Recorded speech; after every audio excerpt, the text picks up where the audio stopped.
Back in 2016, the then Deputy Mayor Val Shawcross gave the opening introduction here at Freight in the City. She gave a stark reminder to operators. If you want to deliver into London, you've got to be cleaner, you've got to be safer, and you've got to reduce congestion. And as you'd expect, this industry has responded. Mercedes and Dennis, on account of them already having vehicles in the refuse sector, were able to take an early lead when it came to the low-entry, direct-vision vehicles. These vehicles have since been developed further to meet the needs of the urban distribution cycle. So I'm here with Phil Rootham. He's a technical manager at Scania, and they're giving their show debut to the new L-Cab. Phil, what's this all about then?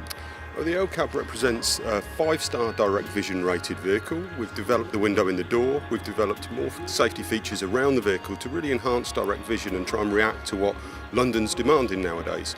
If you couple that now with the vehicles, or all of our Euro 6 engines can be run on HVO, then we start to build a sustainability picture and far more credentials within the green credibility as well. And this is its show debut here in the UK? Yeah, I think this is the first show that we've brought the L-Cab to, so hopefully we'll get a lot of people on the stand and a lot of people looking around the vehicle. So Volvo are here as well, unveiling their new zero-emission FE rigid, and I've got Martin Tomlinson here. He's head of product demonstration at Volvo. Martin, what's the story? Well, we were set a challenge a few years ago by the Deputy Mayor of London to reduce emissions and improve visibility. So we've delivered that with our new FE electric truck, and this is its UK debut. So it's not been seen before in the UK. Key features? Key features, visibility being one of the major challenges that was set down by the Deputy Mayor, and also we've got zero tailpipe emissions as well. So it works with the ultra low emission zone for the city. This is a full electric vehicle? Full electric, absolutely, yeah. And it's on sale now in the UK? It'll be available early part next year, right. In 2019, so deliveries hopefully towards the end of next year. So you're hoping for a busy show? Absolutely. It's not just the truck manufacturers that are answering the call. Obviously, light commercial vehicles and vans play an important part in the urban logistics space. Renault are using Freight in the City 2018 for the opportunity to unveil their zero-emission master van. There's a number of different suppliers here at Freight in the City, covering everything from routing and scheduling software through to safety technology. Some of the rental and leasing companies are here, covering everything that's involved in urban logistics. We're delighted to have Calor as our seminar sponsor here at Freight in the City. I've got Mark Gilks, he's the sales manager for transport solutions at Calor.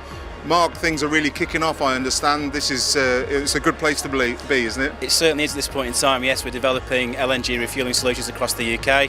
Recently opened our station down at Orst, and it's also great to see the likes of the Volvos, the Ivecos and the Scanias here, sort of promoting that the gas is the future, really. Right, and you're obviously one of our lead sponsors here at Freight in the City. How important is this event to Calor's strategy? It's very important to our strategy. We're sort of keen in terms of developing alternative fuel solutions, and we believe events such as Freight in the City are sort of key to that, promoting not only bio-LPG but also our natural gas solutions to the marketplace. So they're keen to look at alternatives to diesel with the upcoming low emission zones and people sort of driving away from diesel to look at alternative fuels, really. And you've had some good conversations with operators this morning? Yeah, some very good conversations, very, very good leads as well, to be fair. So yeah, it's been a very good show so far. The conference programme is an essential part of Freight in the City. We've got over 25 speakers across 3 sessions looking at all the operational and policy issues impacting on operators delivering into the city. Tim Campbell's just been giving us an overview in this first session of the global commercial vehicle sector and the things that we need to look out for. Tim, give us 3 hot things that people need to be aware of. Well, first of all, we're not alone. I think the important thing is, whether we're in London or LA, everybody, in Tokyo, you're all facing the same issues, and I think that's where we're going. So climate change is a big thing that's happening. So that's one of the major things. Secondly is the fact that fuels, we're seeing the fact that we're starting to look at now, it's more important, it's not so much the weight of the vehicle, it's actually where it's going and what the operational cycle is. So for instance, what I'm trying to say is, whether it's a van going 30 miles or a heavy truck going 30 miles, you've probably got the batteries to be able to do that, which we haven't had before. So, but if you're going to go 300 miles, then it's completely different. Yeah. So again, so things are changing on that side. And I think the third one is the fact that there are other manufacturers looking with the onslaught of the fact that we don't have to worry about Euros when if you go electric. The biggest problem you had coming into UK or Europe and to US was European emissions, Euros or the EPAs. When you're going electric, that opens a whole world up for outside the world because they don't have to worry. They've got some great vehicles, but actually it was a diesel engine that was a problem. Our chair for today's conference here at Freight in the City has been Victoria Fritz. She's the BBC Transport correspondent. So I'm going to ask you, Victoria, you've been to lots of these events, you've seen lots of speakers. What do you think of our event? I think it's really interesting. We often talk in the media about some of the problems facing the industry, whether that be the terrible B word, Brexit, or whether it be some of the problems around infrastructure upgrades that are required, and some of the challenges like Road to Zero.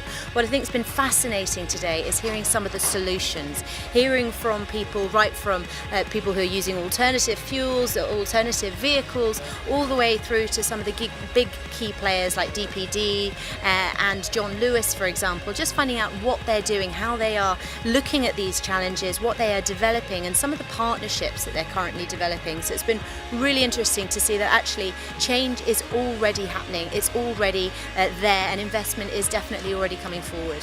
Planning's already in place for next year's event, 5th of November 2019, back here at Alexandra Palace. If you'd like information on being a delegate or sponsoring or exhibiting at this unique event, check out our website.